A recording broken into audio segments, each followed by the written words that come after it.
Hey folks, in this video, I'm gonna show you how to build a really quick and dirty climate battery. That's coming up. First off, what is a climate battery? It is a store of heat that is that requires very little power because you're essentially just moving air. And what the idea is here is that this is all perforated big O 4-inch pipe, and I've got a header, I've got an intake, and then in the corner there I've got an out. So what happens here is there'll be a inline fan up here that's sucking air from down. We're gonna have a spiral duct air vent up along the ridge pole of this greenhouse, and it's gonna suck air and then dump it down here. The air is going to move around the ground once this is all buried and store heat there in a thermal mass. So that's what it is and what it's for. And this is a fairly inexpensive way of doing one. Now I've done two before. The one in my current Pasta Solar greenhouse, which is a lot more expensive and robust and moves way more air than this, but it's also deeper in the ground, but it costs a lot more. This is all Big O piping. Everything you're seeing here is less than $500 Canadian of materials sourced from your whatever local irrigation place. And so you want to make sure you have the socked material. Otherwise you have to put fabric over it, just prevent sand and earth from moving in to the pipes. And we've basically got T-couplers and then pipe. You know, I've got a pipe every foot. They're spread out about a foot on center, and they cover the whole area here. And the tools that I use to do this, well, actually, first of all, let me explain how I start.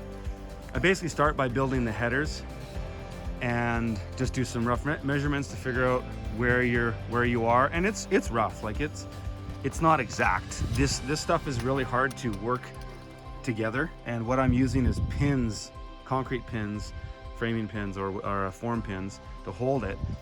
And the best way to get the pipe in is to, when you bring it up to the T, push it against something, like I'm pushing against the concrete footing here, and really jam it in to get it in. They're hard. You can't twist them. They're really difficult, but you have to make sure that you tuck tape every joint, because this stuff is notorious for popping out. And it only matters till you cover it with earth. When it gets covered in earth, it never moves again. But so we build our headers, and then I kind of staple them to the ground so that they don't move. And then I start running pipe. I'll just, you know, roll in one coil at a time. You don't want to get too cluttered in this space.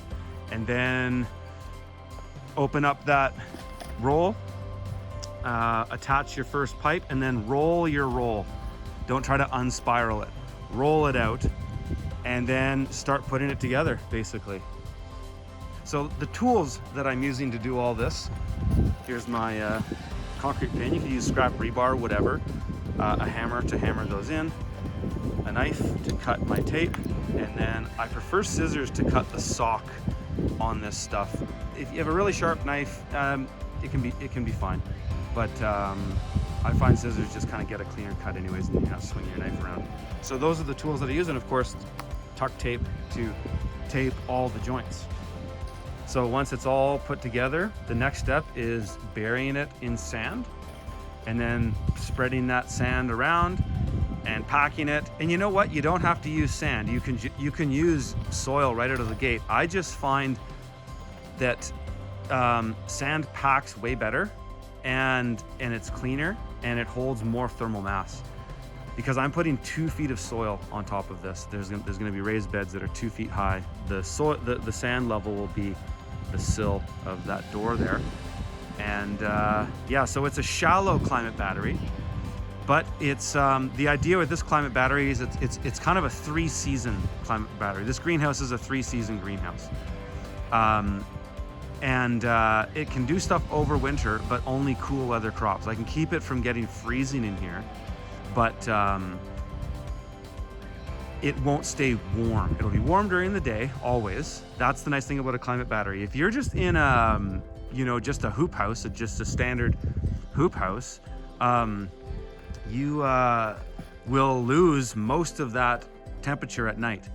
And on a bit of a side note, that's the kind of the point of my this experimental pasta solar greenhouse I'm doing, is it's very minimal and there's not a lot of soil. And the reason I don't have a lot of depth is because I'm on bedrock up here on the mountain. But it's a cool house. So in the winter, I'll be able to we get down to minus 28 Celsius here in the winter time. That would be the lowest nighttime low we'd get. And we wouldn't get that often, but it can get that cold. So this will make sure that I can keep this greenhouse to at least 1 degree Celsius, just above freezing at night, and keep crops alive.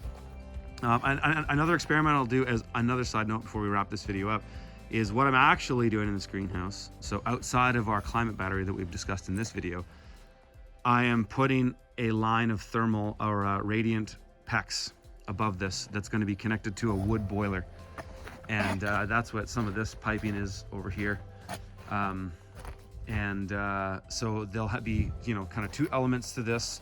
The climate battery will be more utilized in the shoulder season. It'll be more effective in the shoulder season because you'll get lots of warm days, which will dump tons of heat, and then you won't need to run the boiler. But in the deep of winter, we'll probably run the boiler for those 4 months that are really cold.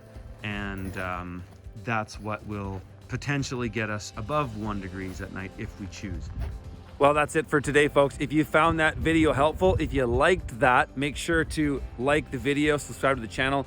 If you aren't already, share the videos with your friends. And if you want to see more content like this and you like what I do, I vlog every day with the development of my homestead up at FromTheField.tv. It's also where I posted the entire season of building my cooperative farm, vlogged daily, as well as everything else I've done for the last 7 or 8 years. It's all there. We also have other great content creators there. And we now have a community platform where our thousands of members are now networking and making things happen for themselves in their own communities. So it's a really exciting time to check out FromTheField.tv. You can sign up for free for 7 days. If you don't like it, cancel. No obligations. All right, guys, we'll see you in the next one.